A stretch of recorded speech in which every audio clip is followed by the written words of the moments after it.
Eddie said he was disappointed in the country of Ireland. What do you think about that? I don't give a fuck what Eddie says. Who gives a fuck? The Irish are back. I run New York City. I'm a fucking pimp. Rocking Gucci mink. And without me, this whole fucking ship sinks.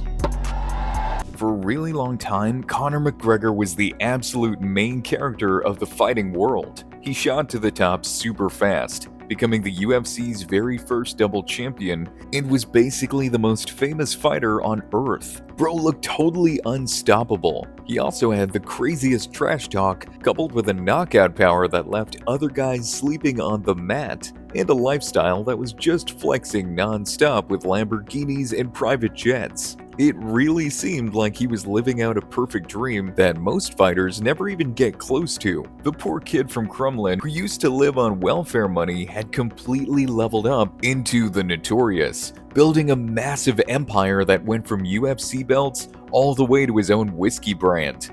But right in the middle of all this hype, things were about to take a massive L for Conor. While he was busy hyping up his big comeback to the cage, a jury over in Dublin was deciding what to do with him in a lawsuit that was about to break the internet. In 2018, a jury said he was guilty of assault in a hotel room, forcing him to pay £248,603. Then he was caught in 4K throwing wild punches at a random club worker in Ibiza. The whole internet watched and cringed as Ireland's biggest hero proved he was just an angry dude who desperately needed to touch grass. This wasn't just one tiny mistake either. It was a long history of toxic behavior that people had just been ignoring for way too long.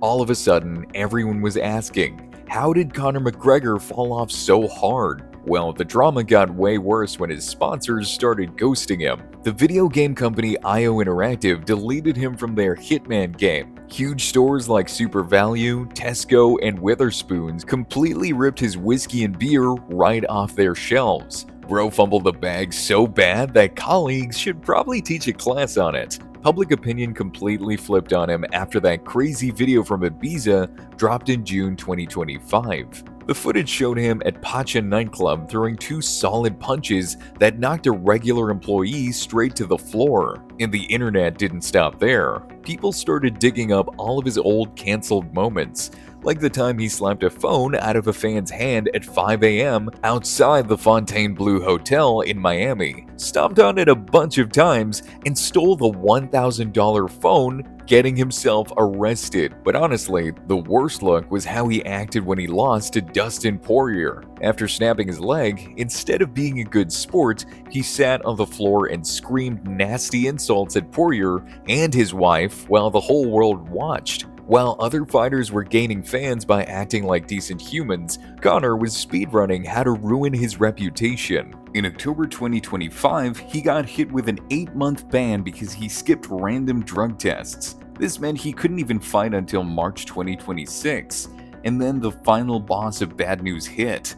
Ireland's Supreme Court said no thanks to hearing his final appeal in the civil case. Even after all of this, the guy kept posting on social media like everything was totally fine, acting like a king who didn't realize his castle had burned down. The dude who once screamed, "I apologize" to absolutely nobody, now has a list of people he owes an apology to that is way longer than his highlight reel. Let's go, Chum.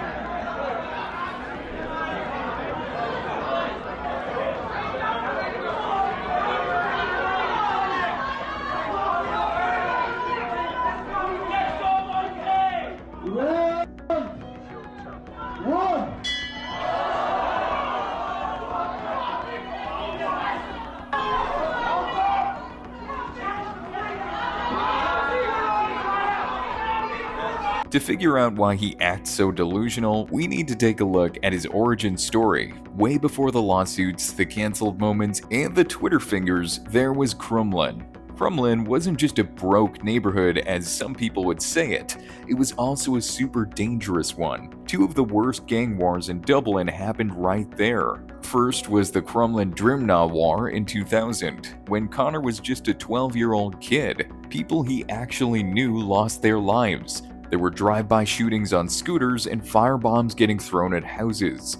Conor grew up seeing real-life GTA stuff over drug money and payback. But Conor found a way to escape at 12 years old when he walked into the Crumlin Boxing Club and met his coach, Phil Sutcliffe. Boxing made him feel confident and gave him a way out, but his parents wanted him to be a total NPC and get a boring normal job. So, when he was 17, he dropped out of school to become a plumber. There was a period of your life where you were a plumber. I had many days on site. It's cold, it's damp, it's dark, and I'm looking around at everyone else, and it is not a good, but for me, it just wasn't a life I wanted to live. And I remember during one lunch break, I was in the car park and it was pissing rain down, and I went somewhere with it and I was like, I'm out of here. I'm gonna just drive out of this building, so I head home and pursue this dream of becoming a world champion in mixed martial arts. And that's what I did. I drove home. I said, I'm never gonna go back to that site another day in my life, and I done it. I did. He was working 14-hour days, getting bossed around, bringing food for the older guys, and doing dirty work he hated. After a year and a half, Conor made a choice that changed everything. He told his mom and dad he was going to be a pro fighter and promised he'd be a self-made millionaire by age 25. While the other young plumbers were getting normal paychecks, Conor was at the gym 24/7, living off tiny welfare checks of just 188 pounds a week, barely scraping by. All I've ever told fighters in here is, don't try and be Conor McGregor. I was this little funny Irish guy that would pop up in different gyms in the UK, and I seem to be welcome everywhere. So I think I have an abundance mindset. In 2008, when he was only 19, he had his first real MMA fight in Ireland for a group called Cage Warriors, and won by knocking the guy out. The W's just kept coming. By 2012, he did something nobody had ever done there.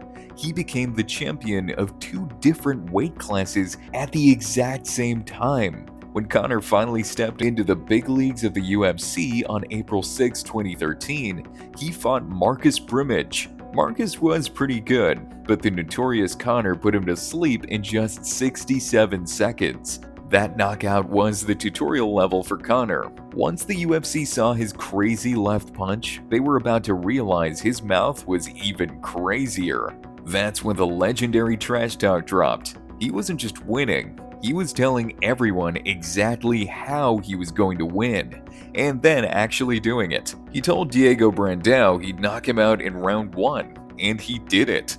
He told Dustin Poirier he'd put him to sleep in under 2 minutes, and he did it. I felt when we stared down, I felt his right hand was twitching a little bit, but it was a subtle tell for me. He is ready to unload that right hand, but I feel that could be a downfall for him. If he lets that right hand go, I will not be there. The UFC had never seen a guy like this. His left fist was like a sniper rifle. He moved like a ninja, and his confidence was off the charts. When he fought Chad Mendes for a temporary belt, Conor had a bad knee. Mendes was an amazing wrestler, and everyone thought Conor was cooked. But nope, Conor knocked him out in the second round. Listen to this place. Oh, big shot by McGregor. Look at the clock closely. 10 seconds. Oh, he's out. Could he finish him here? It's all over. Conor McGregor. The ultimate highlight reel moment happened on December 12, 2015. Jose Aldo had been the boss of the division for almost 10 years. He never lost in the UFC and was basically considered the best fighter alive. For months, Conor roasted him, calling him tiny and promising a fast knockout. And he wasn't camping. Only 13 seconds into the fight, Aldo was on the floor, out cold. Even today, it is the fastest knockout in UFC championship history. That should have been the happiest ending ever. But for Conor, getting the belt wasn't enough. He was greedy for more. He wanted to move up to fight Nate Diaz, but karma hit him hard, and Diaz choked him out in the second round. It was Conor's first UFC loss, and for the first time, he looked like a regular man. Diaz taking it to McGregor here. Good shots landed by Nate. Conor comes back. Another left. Diaz trying to finish with a submission. Could he do it? 1 minute on the clock. Diaz gets the mouth. Now he's got the... But instead of crying about it, he demanded a rematch instantly. 5 months later, he beat Diaz by a decision in a fight that people still say is one of the best ever. Over 1.6 million people paid to watch it on TV. At this point, he was the biggest superstar in sports. The leg kick is a huge factor in this fight, and Conor's using it brilliantly. Oh, tag left. He heard him with that. Get back up. 19 and counting with the leg kicks. Oh, he heard it again. Conor feels it. Then came the biggest night, November 12, 2016. He fought Eddie Alvarez to try and hold 2 belts at once. He didn't just win, he absolutely wrecked Alvarez and finished him in round 2. When they announced him as the winner, he held both belts up and basically told everyone he was the king of the world. Spent a lot of time, Joe, slating everybody in the company. Backstage, I'm starting fights off everybody. I've ridiculed everyone on the roster. I just want to say from the bottom of my heart, I'd like to take this chance to apologize to absolutely nobody. The double champ does what the he wants. His Instagram blew up. Forbes said he was the highest paid athlete in the world in 2021, making $180 million. He started his own whiskey, bought giant houses, got fancy boats, and even bought a bar in Crumlin. I had offers to do adverts and things like that with other whiskey companies. I refused the money. I wanted to learn more about the business, the industry. I wanted to learn more about the process of how it's made. And I went sourcing for where I would make my whiskey. And I sourced a distillery in Ireland, which is the oldest distillery in Ireland and the largest distillery in Ireland. And I hired out a part of that distillery and began making my own whiskey proper number 12. But having all that cash and getting whatever you want makes people act totally spoiled. When you were that rich and nobody ever tells you no, your true self comes out. And Conor was about to show everyone how toxic he really was. A few days before a big UFC event, Conor's friend got yelled at by another fighter, Khabib Nurmagomedov, on camera. When Conor found out, he completely lost his mind. He flew to Brooklyn and threw a heavy metal cart at a bus full of fighters. The New York police arrested him. He got charged with assault and paid $50,000 to get out of jail, and had to clean up churches for 5 days as a punishment. People thought it was just a silly stunt for views, but it was actually Conor showing he didn't care about the rules. The smart trash talk was gone. Now he was just breaking the law. At this point, you'd think he would chill out and go into image preservation mode, but bro went even harder. The UFC booked him to fight Khabib, and Conor made it way too personal. He insulted Khabib's religion, his dad, his country, and called his manager a terrorist. I came back for the love of this, to come and shut this man up. A little rat, a little weasel. And that's it. I came back for the love of fighting and the love of war. And this I am going to truly, truly love, putting a bad beating on this little glass jaw. In Khabib's world, you do not joke about family or faith, but Conor wouldn't stop. Mayweather said it'll take $600 million to get him to fight you. Any thoughts on that? $600 million for what? Who's gonna give him this one? Not me. Not me too. I don't think Dana gonna give him $600 million. When they finally fought in Las Vegas, it was a totally one-sided beatdown. Khabib destroyed Conor for 4 rounds, talking trash to his face the whole time. Because you're thinking about the shot, and now the shot set up from the overhand. He goes back and forth, and that's what's made Nurmagomedov the best. That right there. Wow. Big left hands from Nurmagomedov. Khabib choked him out, but bro wasn't happy with getting Conor beat. Khabib lost his cool, jumped over the cage, and tried to fight Conor's coach in the crowd. Then Khabib's friends jumped in the ring and started punching Conor. It was a massive disaster on live TV.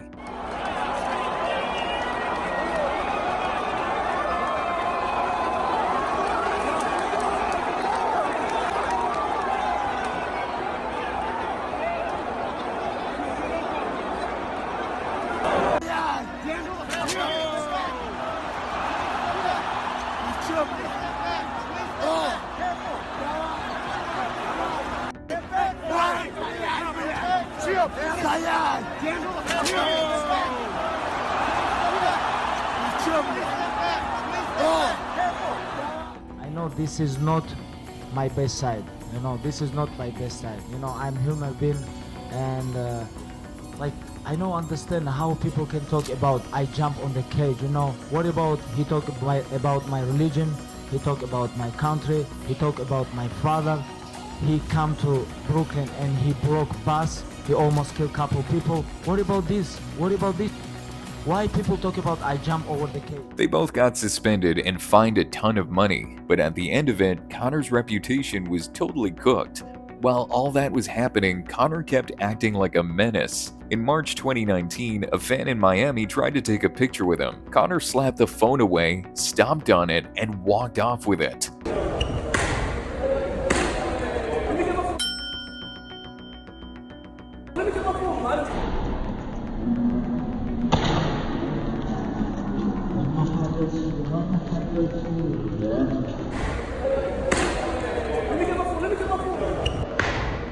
He got arrested again for robbery. Even though he paid the guy off, the video proved he was just a huge bully. Conor, why'd you do it? Conor, you have an anger problem. Conor, you're letting down your fans. Nobody! Yeah!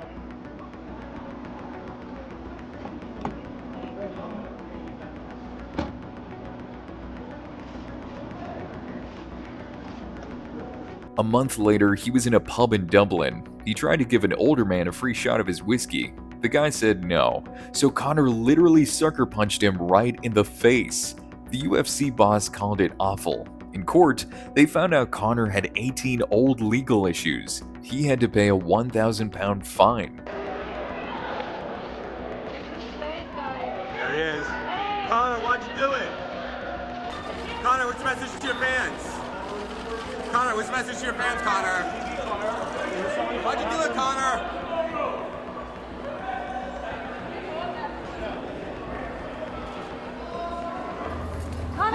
Conor, why'd you do it?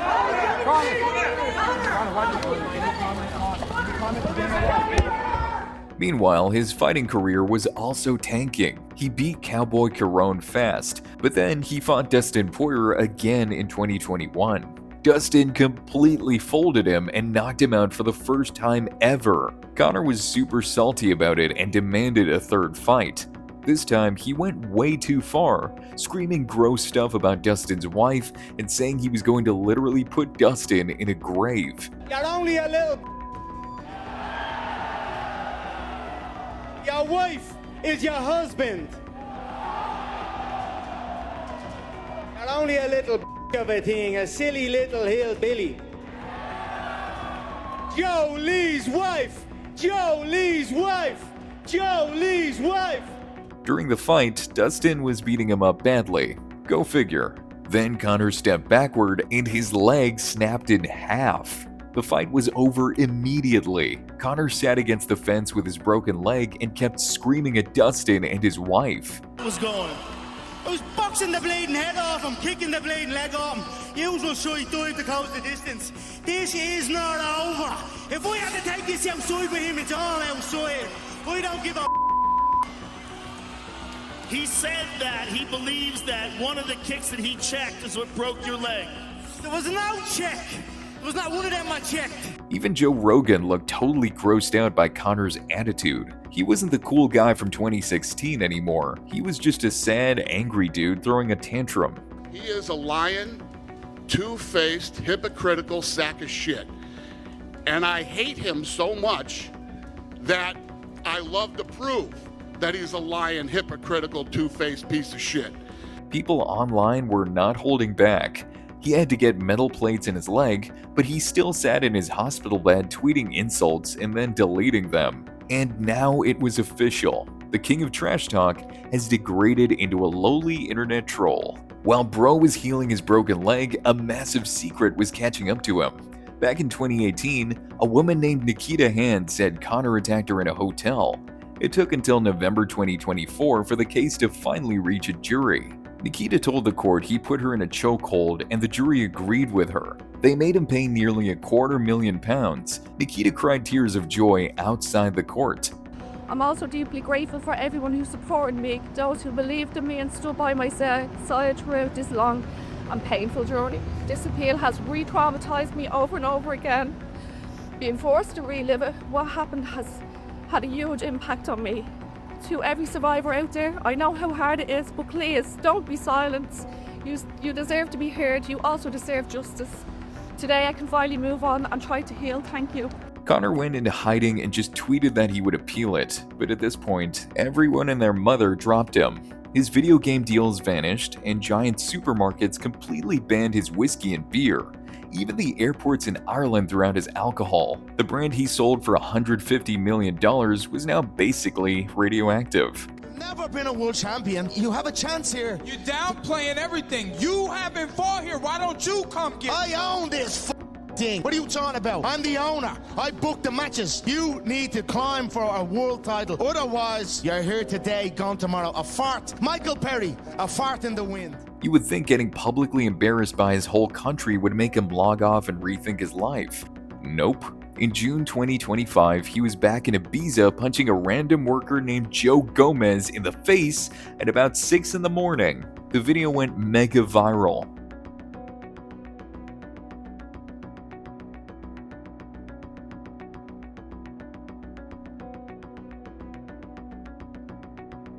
Then, in October 2025, he got caught skipping 3 major drug tests.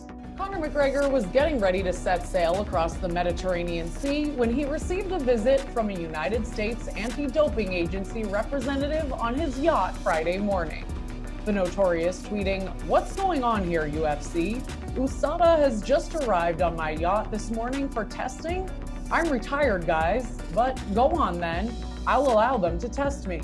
It's all natural here, baby. Forever and always. God bless." Because of that, he got slapped with an 18-month ban, totally ruling him out until at least March 2026. He has obligations right now to promote this movie. So he's been flying all over the world, going to all the premieres of this launch of this movie. This is an obligation that he has to do. It is what it is. He committed to this movie. He has obligations to this movie. He can't do both. So once this movie launches, which is Thursday, I don't know what his obligations are once it launches, then Conor can get back in the gym and start training. So how did the King of the Hill mess up this badly? First, it was the insane amount of money. When there's hundreds of millions involved, most people start thinking they're above the law. Second, people treated him like a superhero everywhere he went, so he started treating everyone else like peasants. And third, he just stopped fighting. Fighting kept him humble, but he barely stepped in the ring from 2016 onwards. But honestly, the saddest part is how disappointed his fans are. Motherfucker disappoints me, because I grew up really liking Conor McGregor. He's kind of just disappointed me as a superstar, because his drug problems, the way he doesn't commit to anything, the way he doesn't back up anything he says, the way he's all bark no bite. Like, these things bother me. If you want to know what a true GOAT acts like, look at Khabib. He retired at 29-0 because he promised his mom he would stop after his dad passed away. Today, I want to say it was my last fight. And no way I'm gonna come here without my father.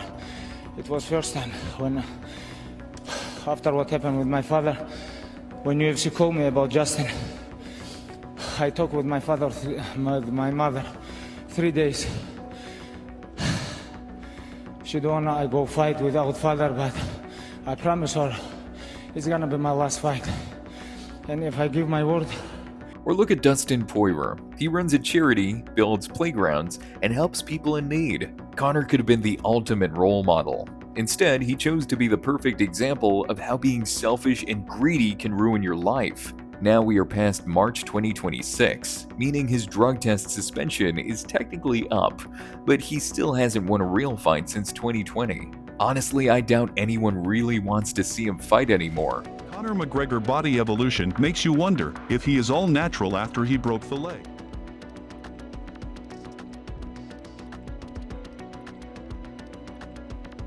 At the end of the day, Bro's story is already wrapped up. Sure, people will remember him for knocking out Aldo and holding 2 belts, but they are definitely going to remember him as the guy who threw a metal cart at a bus, hit innocent people, and could not take the BS he dished out. But what do you think? Is there still hope for a comeback for him? Or will he forever be a UFC has-been who threw his whole legacy in the trash? Let me know in the comments and subscribe, or Conor will come into your home and put you in a chokehold.